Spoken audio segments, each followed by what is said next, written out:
Selam millet, nasılsınız? Bugün size mikrofonla alakalı birkaç farklı kısımdan bahsedeceğim.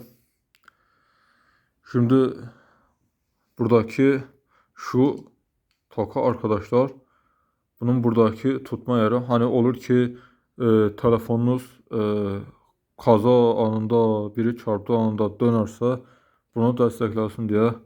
Burası telefon tutucu yeri. Burası mikrofon.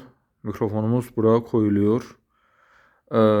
Buradan da mikrofon bu tarafa yukarıya doğru, yani eğim baş aşağıya doğru. Buradan da veya çekerek aşağıya doğru şu mandala dikkat ederseniz yavaşça. Kişiler, ben ayakta okumak isterim. Böyle, ama bir kişinin mikrofon ses düzeyi şeyine göre, kapasitesine göre söyleyeceği. Mesela der ki biraz daha yakınlaştır. Yani onu sizin ayarlamanız lazım. Nasıl rahat söylüyorsanız, nasıl rahat ediyorsanız. Böyle de buna kişiler yok. Ben oturarak çalıp söylemek isterim. O zaman da bu mandalı böyle kaldırıp buradan indirirsiniz arkadaşlar. Bu da arkadaşlar mikrofonumuzun mesela kişiler, ben oturarak okuyacağım. Bir diğer de diyor ki abi ben oturarak yapamıyorum, bana ne lazım? O zaman buradaki arkadaşlar buradaki şeyden hareket etmemiz lazım. Bu aşağı inmiş ya, işte bunun buradaki mandalını yukarı kaldırmak lazım. Oturarak okuduğum için işte asıl mesele burada. Bunu kaldırırsınız ayakta okumak için. Burada arkadaşlar mikrofon kablolarının destekleyeceği yer, küçük olan yer, büyük olan yer. Buradan da arkadaşlar ayakta okumak istiyorsanız ayakta, oturarak okumak istiyorsanız oturarak, bunun ayarlanmasını yapıyor. Burada arkadaşlar önemli bir nokta. Kişinin ayakta okuyacağı mikrofon mesafesine göre işte biraz alçak, yüksek, alçak, yüksek, yani onu buradan ayarlayıp şu kolu sola çevirmeniz lazım ki yoksa ayarı yapan şeyi oturtamazsınız arkadaşlar. Ayarı oturtamazsınız. Bu gördüğünüz işte az önce bahsettiğim oturarak okuma meselesi. Burada demir aşağı inmiş, o yüzden oturarak okuma mesafesi şeyi bıraktım. Okuyacağım şeye bunu kendim ayarladım.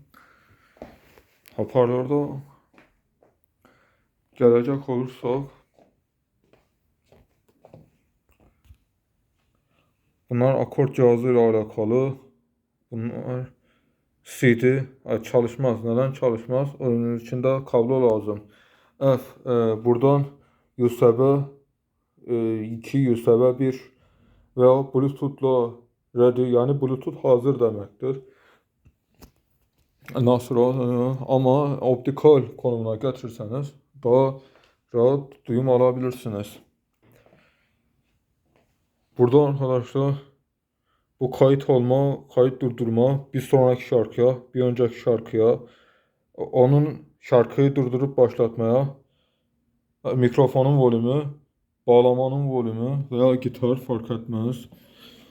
Burada arkadaşlar bir yer var. Guitar in yazan. Guitar in görebiliyor musunuz bilmiyorum. O saza takacaksınız. Bunu da arkadaşlar o mikrofonun bahsettiğim yere bağlamanız lazım. Buradan tut çek kaldırma, şöyle daha net göstereyim. Görebiliyor musunuz? Şurada tutup çekme yeri var. Bunu böyle kaldırırsınız. USB 1, USB 2 zaten bahsetmiştim. USB'lerin yer şeylerini.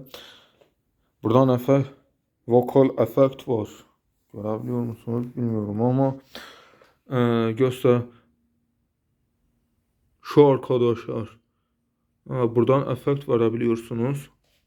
Buradan bağlamanızın kendi okuyacağınız tonun veya akort cihazının şeyini ayarlıyor. Ama bilmiyorum kişinin okuyacağı ve o hangi akorttan çalıyorsanız o akorda göre uyarlayabilirsiniz sesinizi. Kolay gelsin diyoruz. İyi çalışmalar. Buradan da arkadaşlar buradan arkadaşlar işte o mikrofonun yüksekliği mesela bunu kaldırırsınız. Mesela bunu aşağı indir veya yukarı kaldır. Yani bunu yükselttiğimde yapacağım. Burada da aynı şekilde arkadaşlar. Ben onun için teşekkür ederim.